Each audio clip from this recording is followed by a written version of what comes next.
स्वागत है। मैं हूं पंकज सर। सभी लोग जुड़ जाइए दोस्तों, क्योंकि भूगोल टॉपिक का आज हम लोग फिर से लेकर के आ गए हैं पार्ट थर्ड। इससे पहले 5 पार्ट आपको पढ़ा दिए हैं। यदि वह वीडियो को अभी तक नहीं देखे दोस्तों, तो वीडियो को डिस्क्रिप्शन में आपका उसका लिंक मिल जाएगा, उसका प्लेलिस्ट मिल जाएगा, वहां से देख सकते हैं। आपको सभी ट्रेडों के लिए बहुत ही महत्वपूर्ण क्लास चल रहा है, क्योंकि बेसिक से आपको बता रहे हैं, जो भी टॉपिक वाइज आपको बताने की कोशिश कर रहे हैं दोस्तों। तो सभी लोग बने रहें। और देखो, भूगोल की 6ठी पार्ट है। अब जो है भूगोल टॉपिक खत्म होने की कगार पे पहुंच चुकी है। यदि आप रेगुलर क्लास करोगे तो आपसे वादा है हमारी, एक भी प्रश्न नहीं छूटेगा। तो बिना समय गवाए हुए दोस्तों आज की सेशन की तरफ बढ़ते हैं। देखिएगा, एक यानी कि प्रत्येक जो प्रश्न रहेंगे बहुत ही महत्वपूर्ण रहेंगे, बहुत ही शिद्दत के साथ बनाए हुए हैं। सारे प्रश्न पर बनाने से पहले मेहनत करते हैं दोस्तों, सब प्रश्न को खोज कर चुन चुन करके लाते हैं आपके लिए। और भूगोल टॉपिक जो है अब थोड़ी सी बची हुई है, तो इसलिए आप लोग रेगुलर क्लास करें। भूगोल के बाद आपको इतिहास बताने वाले हैं। चलिए देखते हैं, ये रही आज की पहली प्रश्न दोस्तों, जो कि कहा जा रहा है, क्या ध्यान से देखने की जरूरत है। गोदावरी नदी का उद्गम स्थल है। सभी लोग जल्दी से बताएं इसका सही आंसर क्या होगा। गोदावरी नदी का उद्गम स्थल है दोस्तों, कहां इसका, तो बता दें आपको, इसका सही आंसर होगा ब्रह्मगिरी की पहाड़ी से गोदावरी नदी निकली है। ऑप्शन ये इसका सही हो जाएगा। चलिए बढ़ते हैं आज की दूसरी नंबर क्वेश्चन, और कुल मिलाकर के 152 नंबर प्रश्न के ऊपर। देखिएगा, इस प्रश्न में बोला जा रहा है कि निम्नलिखित में से कौन सी नदी डेल्टा नहीं बनाती है। देखो कितना महत्वपूर्ण सेशन है दोस्तों। सभी प्रश्नों को एक बार ढंग से देखो और अपनी प्रीवियस ईयर की क्वेश्चन मिलाओ। आप देखोगे कि सबसे ज्यादा जो प्रश्न आते हैं वो ज्योग्राफी व भूगोल टॉपिक से ही आते हैं। तो आपके लिए बेहतरीन क्लास है, बेहतर क्लास है, इससे बढ़कर क्लास नहीं हो सकती है, क्योंकि सभी प्रश्न VVI प्रश्न है, सभी प्रश्न चुनिंदा प्रश्न है दोस्तों। तो सभी लोग बने रहें और इस प्रश्न का सही आंसर दें। इसका सही आंसर होगा ऑप्शन सी। ठीक है, सभी विद्यार्थी का कमेंट आया ऑप्शन सही सी, सभी लोग ने जवाब दिया। निम्नलिखित में से कौन सी नदी डेल्टा नहीं बनाती है दोस्तों, तो नर्मदा और ताप्ती डेल्टा नहीं बनाती है। चलिए नेक्स्ट क्वेश्चन की तरफ बढ़ते हैं, और ये रही दोस्तों अगली नंबर प्रश्न, जिसमें बोला जा रहा है कि सुंदरवन का डेल्टा कौन सी नदी बनाती है। देखो ध्यान से, सुंदरवन का डेल्टा जो बनाती है वो, देखो सबसे पहली बात, सुंदरवन कहाँ है, पश्चिम बंगाल में भी है, और सुंदरवन की कुछ भाग आपको पढ़ते हैं कहाँ में, वो पढ़ते हैं बांग्लादेश में, है ना। तो देख लो सुंदरवन का डेल्टा जो है कौन सी नदी बनाती है, तो देखो इसका सही आंसर हो जाएगा ऑप्शन सी। गंगा और ब्रह्मपुत्र का जो मिलन होती है, उसके बाद जो वहां से बहना स्टार्ट होती है, वहीं पे मिलती है सुंदरवन का डेल्टा। ठीक है, अगले क्वेश्चन की तरफ बढ़ते हैं। अगली क्वेश्चन आप देख लीजिएगा, 174 नंबर प्रश्न के ऊपर हम लोग आ चुके हैं दोस्तों। बहुत ही महत्वपूर्ण सेशन चल रही है, कोई भी व्यक्ति क्लास छोड़कर नहीं जाएगा, सभी विद्यार्थी क्लास ढंग से अटेंड करेगा। देखिएगा इस क्वेश्चन को, कावेरी नदी गिरती है कहां पे, तो सभी को पता होगा जो कावेरी नदी है वो गिरती है, आपको ऑप्शन आपके पास 4 है, सही आंसर आपको लगानी है। तो विद्यार्थियों का सही आंसर आने लगा, कहां गिरती है, बंगाल की खाड़ी में गिरती है दोस्तों। ठीक है, अगले क्वेश्चन की तरफ बढ़ते हैं, और ये रही दोस्तों अगली नंबर प्रश्न, यानी 155 नंबर प्रश्न। और इस प्रश्न में बोला जा रहा है कि पश्चिम की ओर बहने वाली नदी है। ध्यान से देना, नर्मदा, ताप्ती, साबरमती, या यह सभी नदियां हैं जो कि पश्चिमी घाट पर गिरती है, पश्चिम की ओर बहती है। ठीक है, तो इसका सही आंसर क्या होगा, ऑप्शन डी हो जाएंगे, क्योंकि देखो नर्मदा भी पश्चिमी घाट पे गिरती है, ताप्ती भी और साबरमती भी। ट्रिक इसका याद रखना है तो याद कर सकते हो, समानता। ठीक है, समानता, है ना। इतनी नदी जो है वो पश्चिमी घाट पर गिरती है। सा से हो गया साबरमती, मा से हो गया माही नदी, न से नर्मदा नदी और ता से ताप्ती नदी। ये 4 नदियां हैं जो पश्चिमी घाट पर बहती है, गिरती है। नेक्स्ट क्वेश्चन की तरफ बढ़ते हैं और ये रही दोस्तों नेक्स्ट क्वेश्चन। बहुत ही महत्वपूर्ण सेशन चल रहा है, कोई भी विद्यार्थी सेशन छोड़कर नहीं जाएगा और सभी विद्यार्थी से यही रिक्वेस्ट है भाई वीडियो को थोड़ी सी लाइक शेयर कर देना ताकि जो है सभी लोग ढंग से जुड़ सके, हमारे जो है जुनून पूर्वक आपको पढ़ा सके, ईमानदारी पूर्वक आपको पढ़ा करके आपकी रिजल्ट की तरफ कुछ हमारा अपना योगदान दे सकें। देखिएगा 155 नंबर प्रश्न दोस्तों, इसमें बोला जा रहा है प्रायद्वीपीय भारत की सबसे बड़ी नदी कौन सी है? जल्दी से जवाब दीजिए, इसका सही आंसर क्या होगा? तो देखिए विद्यार्थी का सही आंसर आना स्टार्ट हो गया है। क्या इसका सही आंसर होगा दोस्तों, बता देते हैं। देखिए सभी लोगों जो है इसका सही आंसर दे रहे हैं। क्या होना चाहिए इसका सही आंसर? ऑप्शन बी होगा, ठीक है। प्रायद्वीपीय भारत की सबसे बड़ी नदी है वो है गोदावरी, ठीक है। और भारत की सबसे बड़ी नदी कौन सी है? गंगा है, ठीक है। प्रायद्वीपीय भारत किसको कहते हैं दोस्तों? तो समझ लो ये जो दो निचली भाग होती है जो कि पठारी भाग है, इसे कहा जाता है, देखो भारत की जो निचली भाग होती है इसी को कहते हैं प्रायद्वीपीय भारत या दक्षिण भारत, ठीक है। तो इसकी जो सबसे बड़ी नदी है वो कौन है? गोदावरी है, ठीक है। उत्तर भारत में गंगा नदी बहती है तो भारत की सबसे बड़ी नदी गंगा हुई, और गंगा कहां बहती है? तो उत्तर भारत के मैदानी भाग में। चलो नेक्स्ट क्वेश्चन को देख लेते हैं दोस्तों। ये रही बहुत ही महत्वपूर्ण प्रश्न और इस प्रश्न को देखिएगा, जमशेदपुर किस नदी के तट पर अवस्थित है? देखो जमशेदपुर को एक नाम और जाना जाता है टाटा। टाटा या जमशेदपुर दोनों एक ही शब्द है दोस्तों, दोनों एक ही जगह को कहा जाता है। तो जमशेदपुर में जो नदी बहती है उस नदी का नाम है स्वर्ण रेखा नदी।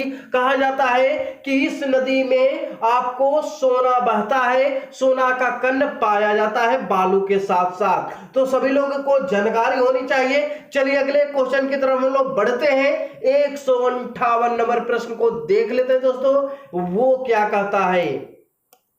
ये आपके स्क्रीन पर जो देख रहे हैं 158 नंबर प्रश्न, कहा जाता है कि किस नदी को बंगाल का शोक कहा जाता है? बंगाल यानी कि पश्चिम बंगाल दोस्तों, और बंगाल का शोक जो कहते हैं वो कहते हैं दामोदर नदी को। ऑप्शन सी इसका सही हो जाएगा। बिहार का शोक कोसी नदी को कहते हैं दोस्तों, ये भी आपको याद रखनी है। अगले क्वेश्चन की तरफ बढ़ते हैं और ये रही दोस्तों 159 नंबर प्रश्न। सभी लोग अच्छे से जवाब देंगे, सोच समझ करके जवाब दीजिएगा इस क्वेश्चन को। कहा जाता है कि निम्नलिखित में से कौन सा युग्म सुमेलित नहीं है, यानी कि गलत है दोस्तों। तो देखो गलत जो है उसको छांट लेना है। साबरमती जो है अहमदाबाद में बहती है, ये सही है। या गोदावरी जो है नासिक में बहती है, ये सही है। या गंगा जो है पटना में भी बहती है, ये सही है। या राउरकेला में क्या बहती है? स्वर्ण रेखा नदी। तो कौन सा 4 ऑप्शन में एक ऑप्शन गलत है दोस्तों, 3 ऑप्शन सही है, एक गलत है। गलत को चुनना है, तो इसका गलत आंसर क्या हो जाएगा? ऑप्शन डी हो जाएगा दोस्तों। ये राउरकेला में जो है स्वर्ण रेखा नहीं बहकर कहां बहती है? तो अभी कुछ ही देर पहले बताए कि जमशेदपुर टाटा में स्वर्ण रेखा नदी बहती है। साबरमती अहमदाबाद में बहती ही है, गोदावरी नासिक में बहती ही है, गंगा पटना में बहती ही है, लेकिन राउरकेला में स्वर्ण रेखा नदी नहीं बहती है। चलिए नेक्स्ट क्वेश्चन की तरफ बढ़ते हैं दोस्तों। ये रही आपकी 160 नंबर प्रश्न। सभी लोग को यदि वीडियो अच्छी लग रही हो तो भाई वीडियो को शेयर कर दो, अपने दोस्तों के पास शेयर करना और वीडियो को लाइक कर देना दोस्तों। चलिए देखते हैं क्या कहा जाता है, हीराकुंड बांध किस नदी पर बना है? तो देखो आपको बीच बीच में जीके में ट्रिक देते रहते हैं, ट्रिक को ध्यान से यदि सुनिएगा तो लाइफ टाइम नहीं भूलिएगा। बहुत ज्यादा ये सब प्रश्न में कंफ्यूजन होते हैं, तो सारे कंफ्यूजन आपको दूर हो जाएंगे। देखो यदि आपको याद रहता तो अच्छी बात है, नहीं याद रहता तो आपको एक लोकेशन एक ट्रिक देते हैं, सिंपल सा ट्रिक है, आपको फ्लो करना है, याद रखना है। हीरा देखो, हीरा जो है सस्ता होता है या महंगा होता है भाई? हीरा, बस इतना ही दिमाग रखना है कि हीरा सस्ता होता है या महंगा होता है। बस आपको ये वर्ड याद रखना है, आपका काम हो गया। हीरा जो है महंगा होता है, म से महानदी। हीरा महंगा होता है, म से महानदी। हीरा महंगा होता है, म से महानदी। बस आपको इतना थोड़ी थोड़ी बात याद रखनी है, आपको ये सारी प्रश्न याद हो जाएगी। ठीक है, अगले क्वेश्चन की तरफ बढ़ते हैं दोस्तों। ये रही आपकी 161 नंबर प्रश्न, और इस प्रश्न को ध्यान से देखने की जरूरत है। क्या बोला जा रहा है? गांधी सागर, जवाहर सागर, राणा प्रताप सागर, ये तीन गो सागर जो है आपको पहला देख रही है गांधी सागर, उसके बाद क्या है जवाहर सागर, उसके बाद राणा प्रताप सागर बांध, ये तीनों कहां बनी हुई है इसके बारे में बतानी है। तो सही आंसर सभी लोग बताएंगे दोस्तों। क्या होगा इसका सही आंसर? तो सही आंसर हो जाएगा ऑप्शन बी, चंबल नदी पर ये तीनों बांध बने हुए हैं। चलिए नेक्स्ट क्वेश्चन को देख लेते हैं। ये रही आज की 162 नंबर प्रश्न दोस्तों, जिसमें बोला जा रहा है क्या कि अलमाटी बांध किस नदी पर बना है। यदि भाई वीडियो अच्छी लगती हो तो वीडियो लाइक शेयर जरूर करना, क्योंकि बहुत मेहनत के साथ आपके लिए वीडियो बना रहे हैं और टॉपिक वाइज बनाने में बहुत मेहनत लगता है। सारे प्रश्न जो है आपके लेवल को तैयार करते हैं। बस आपका एग्जाम किसी तरीका से निकलना चाहिए। आपको इस वर्ष शरीर पर वर्दी लगनी चाहिए, भारत माता की मोहर लगनी चाहिए दोस्तों। तो इसी चंद जो है इसका सही आंसर देंगे। इस क्वेश्चन का सही आंसर आपको देनी है, अलमाटी बांध किस नदी पर बना हुआ है। क्या होगा इसका सही आंसर? तो इसका सही आंसर हो जाएगा ऑप्शन डी, कृष्णा नदी पर अलमाटी बांध बना हुआ है दोस्तों। चलिए नेक्स्ट क्वेश्चन को देखते हैं।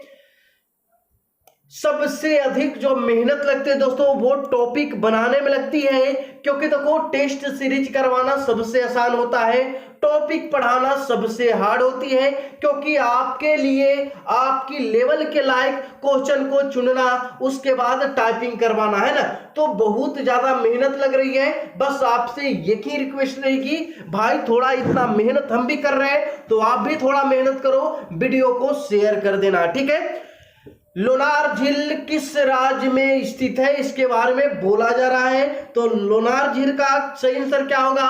ऑप्शन इसका ये हो जाएगा महाराष्ट्र में है।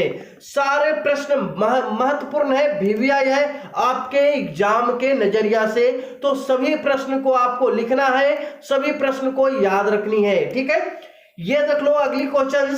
इस क्वेश्चन में बोला जा रहा है कि भारत की सबसे बड़ी मीठे पानी की झील कौन सी है।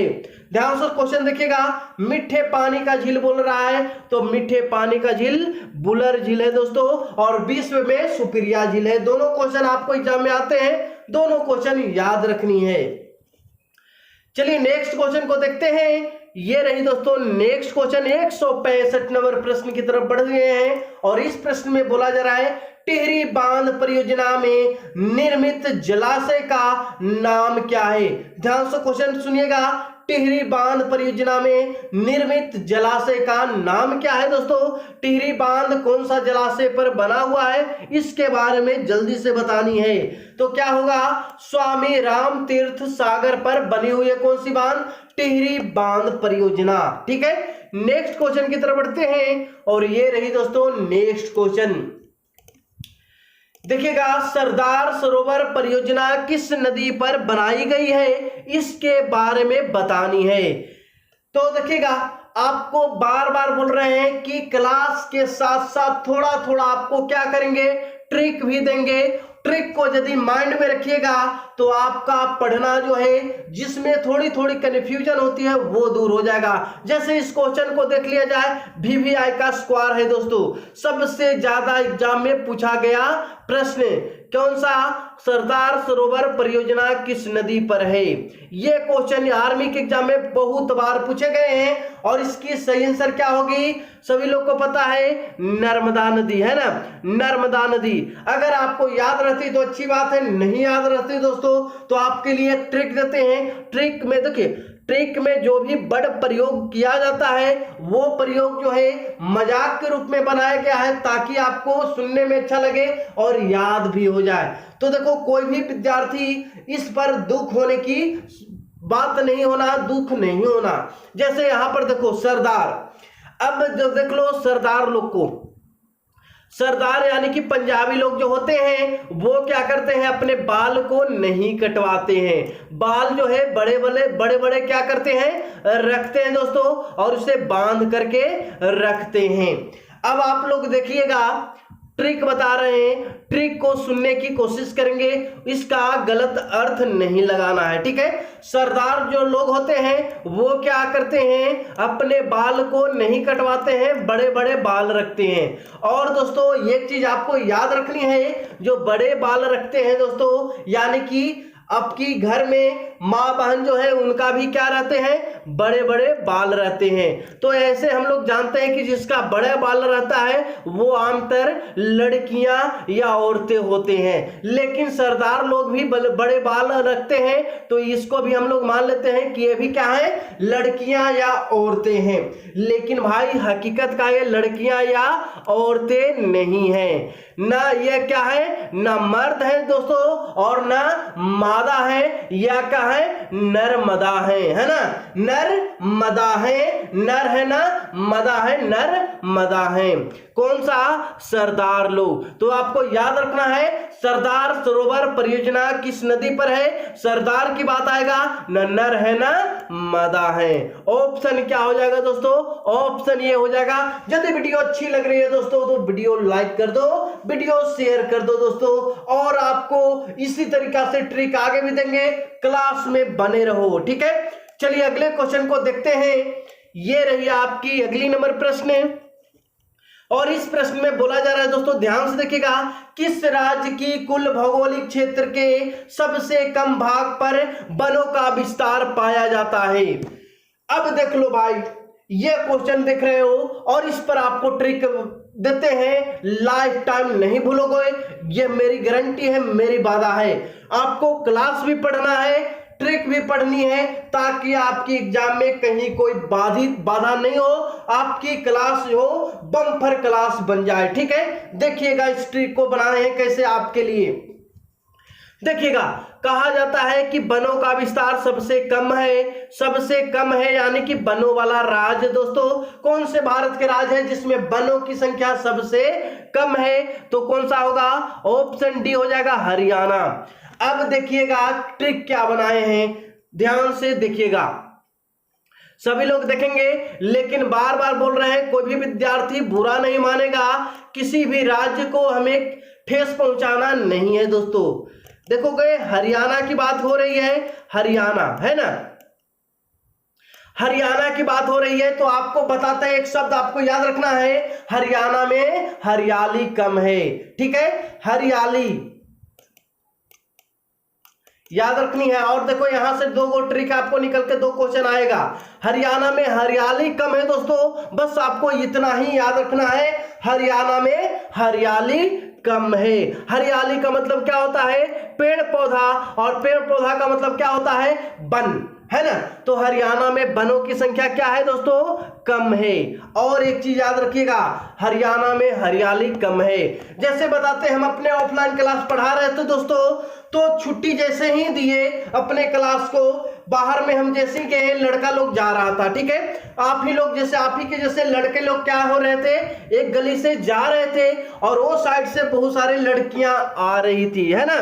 तो हमें पता नहीं था दोस्तों, लेकिन लड़के लोग क्या बोले कि वाह क्या हरियाली जा रही है ना, क्या बोला, क्या हरियाली जा रही है, हमको समझ में नहीं आया, लेकिन बाद में पता चला कि लड़के लोग जो होते हैं हरियाली जो कहते हैं वो किसको कहते हैं, लड़की को कहते हैं। तो यहां से हमने ट्रिक आपके लिए पैदा किया कि देखो हरियाली का मतलब लड़की और हरियाली का मतलब पेड़ पौधा। हमारे लिए हरियाली का मतलब पेड़ पौधा, आपके लिए हरियाली का मतलब लड़की होता है। तो यहां से ट्रिक पैदा हो गया कि लड़कियों की संख्या भी हरियाणा में कम है। याद रखना, लड़कियों की भी संख्या हरियाणा में कम है। पूछा जाता है कि सबसे कम लिंगानुपात वाला राज्य कौन है, तो हरियाणा हो जाएगा। सबसे कम वनों वाला राज्य कौन है, तो हरियाणा हो जाएगा। अगर ट्रिक अच्छी लग रही है तो वीडियो लाइक कर देना दोस्तों। इसी तरीका से आगे भी हम लोग क्लास करेंगे। चलिए बढ़ते हैं अगले क्वेश्चन की तरफ। यहाँ पे आपको एक बढ़िया रखना है, हरियाणा में हरियाली कम है। हरियाली का मतलब पेड़ पौधा, हरियाली का मतलब लड़की।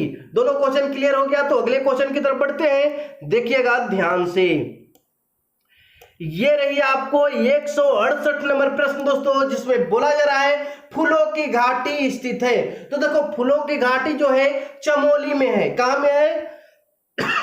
चमोली में। और चमोली कहां पड़ती है दोस्तों, तो वो पड़ती है उत्तराखंड में। तो इसका सही आंसर हो जाएगा ऑप्शन सी। ठीक है, नेक्स्ट क्वेश्चन की तरफ रुक करते हैं। आपकी क्लास बहुत ही खूबसूरत बनाएंगे, बस आपको इसी तरीका से उपस्थित होनी है, प्रत्येक दिन क्लास करनी है। 2 मंथ आपकी एग्जाम में अभी भी बाकी है, आपको पूरी सिलेबस कर देंगे दोस्तों समाप्त। चाहे मैथ हो गया, रीजनिंग हो गया, जीके हो गया, जीएस हो गया, साइंस हो गया, जो भी चैप्टर है सारे टॉपिक वाइज आपको पढ़ाएंगे। बस टेंशन नहीं लेना है, इसी तरीका से प्रत्येक दिन क्लास करनी है। चलिए देखिएगा ध्यान से, इस क्वेश्चन को कहा जाता है सुंदरी वन कहां बहुत अधिक मात्रा में पाए जाते हैं। देखिए, मैनग्रोवा वन इसको कहा जाता है। देखो दोस्तों, मैनग्रोवा वन इसी को कहा जाता है, या सुंदरी वन भी इसी को कहते हैं। सुंदरी वन जितना देखने में सुंदर लग रहा है दोस्तों, उतना ही खतरनाक होता है, कटीला होता है, क्योंकि सुंदरी वन जहां पे रहेगा वहां पर आप पैदल नहीं चल सकते हैं। यहां की जमीन दलदली होती है। तो कहां होगा इसका सही आंसर, तो ऑप्शन इसका हो जाएगा दोस्तों। सभी लोग जल्दी से कमेंट करें, ऑप्शन बी इसका हो जाएगा। सुंदरवन में सुंदरी वन पाई जाती है। सुंदरवन डेल्टा में सुंदरी वन क्या होती है, पाई जाती है, जो कि कहां है, गंगा और ब्रह्मपुत्र के बीच डेल्टा में। ठीक है, जिसको कहा क्या कहा गया, सुंदरवन डेल्टा, जो कहां है, सबसे ज्यादा पश्चिम बंगाल में है। ठीक है, अगले क्वेश्चन की तरफ बढ़ते हैं। और ये रही दोस्तों 170 नंबर प्रश्न, जिसमें बोला जा रहा है क्या, ध्यान से देखिएगा, साइलेंट वैली यानी कि शांत घाटी कहां अवस्थित है। तो देखो, साइलेंट वैली के बारे में समझ लो कि बहुत ही पेड़ पौधा अगर ऊपर में लगा हुआ है तो नीचे में आपको दिखाई नहीं देगा, क्योंकि वहां पे सालों भर पेड़ पौधा अपना पत्ता नहीं गिराता है। तो आप खुद अपना गेस करो कि भारत में कहां पे वैसा वन पाए जाते हैं जहां पे सालों भर जो है पेड़ पौधा अपनी पत्तियां को नहीं गिराते हैं। वैसे जगह को कहते हैं साइलेंट वैली, जो कि भारत में कहां पे है, तो भारत में केरला में है। ऑप्शन इसका क्या हो जाएगा दोस्तों, ऑप्शन इसका क्या हो जाएगा, ऑप्शन डी हो जाएगा। ठीक है, सभी लोग क्लियर हो गए। चलिए बढ़ते हैं अगले क्वेश्चन की तरफ, यानी कि 171 नंबर प्रश्न की तरफ बढ़ते हैं दोस्तों। ये रही आपकी 171 नंबर प्रश्न, जिसमें बोला जा रहा है क्या, ध्यान से देखने की जरूरत है। कहता है कि भारत में चंदन की लकड़ी के लिए प्रसिद्ध राज्य कौन है। इसी चंदन की लकड़ी के बारे में बोला जा रहा है कि वह लकड़ी में, जो दोस्तों सभी को पता होना चाहिए कि वही लकड़ी में सबसे अधिक सांप लपटे हुए रहते हैं लकड़ी को। तो चंदन की लकड़ी के बारे में बोला जा रहा है कि चंदन की लकड़ी सबसे अधिक कहां पाई जाती है। तो सभी विद्यार्थियों को पता होना चाहिए, कर्नाटक राज्य में चंदन की लकड़ी जो है सबसे अधिक पाई जाती है। एक क्वेश्चन और उठती है यहां पे कि जो धूप बनते हैं दोस्तों, ध्यान से देखिएगा, जो धूप होते हैं, एक सेकंड, जो धूप होते हैं दोस्तों घर में पूजा के लिए प्रयोग किया जाता है, वो कौन सी लकड़ी का प्रयोग किया जाता है दोस्तों, तो बहुत सारे विद्यार्थी उसको लगाते हैं चंदन की लकड़ी, जो कि गलत है दोस्तों। चंदन की लकड़ी बहुत कीमती होती है, उसको धूप के लिए प्रयोग नहीं किया जाता है, माथे पे चंदन लगाने के लिए प्रयोग किया जाता है।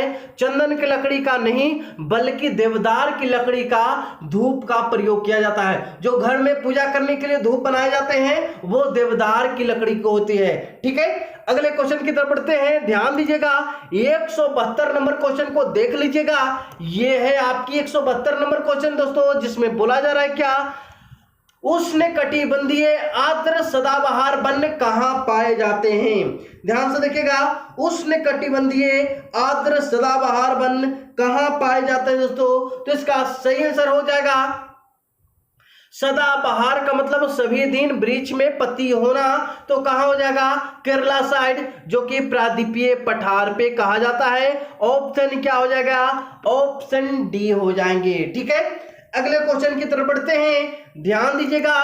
ये रही आपकी 173 नंबर प्रश्न दोस्तों, जिसमें बोला जा रहा है क्या कि देश के सर्वाधिक क्षेत्रफल पर पाए जाने वाले वन हैं, यानी सबसे अधिक जो वन पाए जाते हैं भारत में, वो कैसा वन पाए जाते हैं दोस्तों, इसके बारे में आपको बतानी है। तो सही आंसर क्या हो जाएगा? उसांद्र पतझड़ वन, यानी कि पत्ते जो है गिरा देने वाले। ऑप्शन क्या? ऑप्शन सी हो जाएंगे। ठीक है, सबसे अधिक जो वन होते हैं वो क्या होते हैं? सालों भर अपने वृक्ष में पत्ते नहीं रखते हैं, और वैसा ही वन भारत में सबसे अधिक पाया जाता है। अगले क्वेश्चन को देख लीजिए, ये रही आपकी 174 नंबर प्रश्न। देखो, थोड़ी सी आपको अच्छे क्वेश्चन ला रहे हैं इसलिए क्योंकि आपकी एग्जाम की तैयारी के लिए करीबन 6 महीना से अधिक टाइम हो गए हैं, और इस बार जो क्वेश्चन पूछे जाएंगे दोस्तों, पहले के मुताबिक थोड़ी सी आपको लेवल में होगी, क्योंकि आपको टाइम मिला है अच्छी तैयारी करने की, तो मेरिट भी आपको अच्छी जाएगी। आपको मन से तैयारी करनी है। जो भी प्रश्न आपके लिए लेके भूगोल में आए हैं, सारे प्रश्न को रट्टा मार लेना है, सारे प्रश्न को याद कर लेनी है। इस प्रश्न को देखिएगा, एशियाई शेर के लिए प्रसिद्ध गिर, है ना, गिर राष्ट्रीय उद्यान, ये भी आपको याद रखना है। यहां से क्वेश्चन छाटो। एक हो गई कि गिर राष्ट्रीय उद्यान कहां है, तो वो आपको बतानी है कि गुजरात में है। ठीक है, लेकिन गिर किस लिए प्रसिद्ध है? तो बब्बर शेर के लिए प्रसिद्ध है। भारत में बब्बर शेर जो होते हैं वो गुजरात के गिर में ही पाए जाते हैं। ये भी क्वेश्चन आपको याद रखनी है।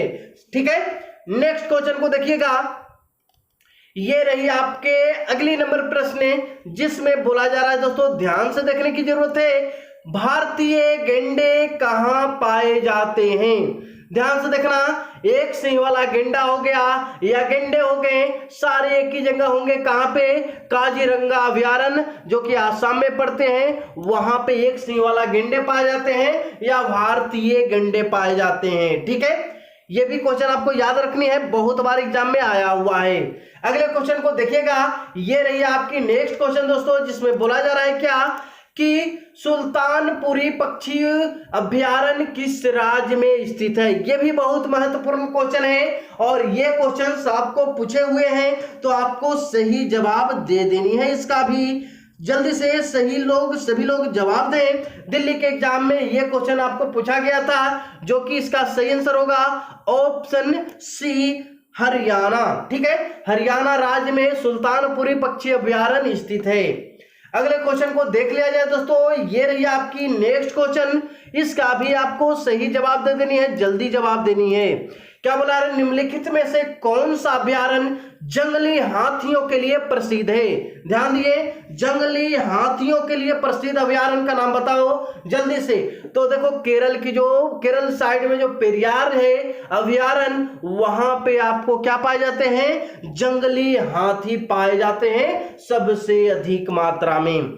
चलिए नेक्स्ट क्वेश्चन की तरफ बढ़ते हैं, और ये रही दोस्तों आज की अगली नंबर क्वेश्चन, 178 नंबर प्रश्न। यदि वीडियो अच्छी लग रही है दोस्तों, तो बार बार बोल रहे हैं, वीडियो को लाइक और शेयर कर देना। आपकी एक लाइक और शेयर से हमें क्या मिलेगी? मोटिवेट मिलेगी। हम मोटिवेट होकर के आपके लिए अच्छी से अच्छी ट्रिक, अच्छी से अच्छी क्लास तैयार करेंगे, ताकि आपके एग्जाम में बहुत ही बढ़िया रिजल्ट आए, आपको जो है आगे बढ़ने में उन्नति मिले। 2020 में आपके बॉडी पर भारत सरकार की मोहर हो, भारत माता की सेवा के लिए आप चले जाएं। देखिएगा, कहा जाता है नल सरोवर पक्षी अभयारण्य किस राज्य में है, इसके बारे में आपको जल्दी से बतानी है। तो सभी लोग को पता होगा, नल सरोवर राष्ट्रीय उद्यान गुजरात राज्य के अंतर्गत पड़ता है, तो ऑप्शन इसका बी हो जाएंगे। ठीक है, अगले क्वेश्चन को देख लिया जाए। अगले क्वेश्चन की तरफ बढ़ते हैं दोस्तों, ध्यान देना। ये रही आपकी 129 नंबर प्रश्न है, जिसमें बोला जा रहा है क्या कि भारत के सर्वाधिक क्षेत्र पर किस प्रकार की मिट्टी पाई जाती है। तो देखो, भारत में सबसे ज्यादा जो मिट्टी होती है वो होती है जलोढ़ मिट्टी, और इसी मिट्टी में सबसे अधिक धान की खेती होती है दोस्तों। ठीक है, यहां तक क्लियर हो गए। अगले क्वेश्चन की तरफ बढ़ते हैं। ये रही आपकी नेक्स्ट क्वेश्चन 180 नंबर प्रश्न दोस्तों, जिसमें बोला जा रहा है कि गंगा के मैदानों की पुरानी कछारी मिट्टी कहलाती है। ध्यान से क्वेश्चन को देखिएगा। गंगा की मैदानी की पुरानी कछारी मिट्टी कहलाती है। तो देखो, गंगा क्या है, मैदानी भाग में बहने वाली नदी है, और क्या होती है, गंगा जो है अपनी रास्ता बदलते रहती है, थोड़ी थोड़ी काटते रहती है। तो कछारी मिट्टी क्या कहलाती है? देखो, बांगर और खादर के बारे में आप लोग को पता होगा, तो इसी से रिलेटेड इसका आंसर होगा। सभी लोग जल्दी से जवाब देंगे। क्या इसका सही आंसर होना चाहिए? तो सही आंसर होगा ऑप्शन बी, बांगर। ठीक है, अगले क्वेश्चन की तरफ बढ़ते हैं, और ये रही आपकी आज की लास्ट क्वेश्चन दोस्तों, जो कि होमवर्क के रूप में आपको देते हैं। एक क्वेश्चन को आपको होमवर्क में छोड़ देते हैं ताकि आपको पता चल सके दोस्तों कि आपकी जो है तैयारी जो है कैसी चल रही है, कैसी है। तो इस क्वेश्चन का सही आंसर दे देनी है आपको। क्या बोला जा रहा है इस क्वेश्चन में कि कपास की खेती के लिए सबसे अच्छी मिट्टी कौन सी होगी? 4 ऑप्शन है, जलोढ़ होगी, लाल होगी, पर्वतीय होगी, काली होगी। सही आंसर आपको देनी है। सही आंसर जल्दी से लगा ले। अगर आपको पता है तो आपको कमेंट करके बता देनी है। मुलाकात करते हैं अगले दिन इसी तरीका से धमाकेदार वीडियो के साथ। यदि आज की वीडियो आपको अच्छी लगी है दोस्तों, तो वीडियो को लाइक कर देना, शेयर कर देना, और वीडियो को सब्सक्राइब भी कर देना यदि नए विद्यार्थी इस चैनल पे अभी आए हैं तो। चलिए मिलते हैं अगले क्लास में।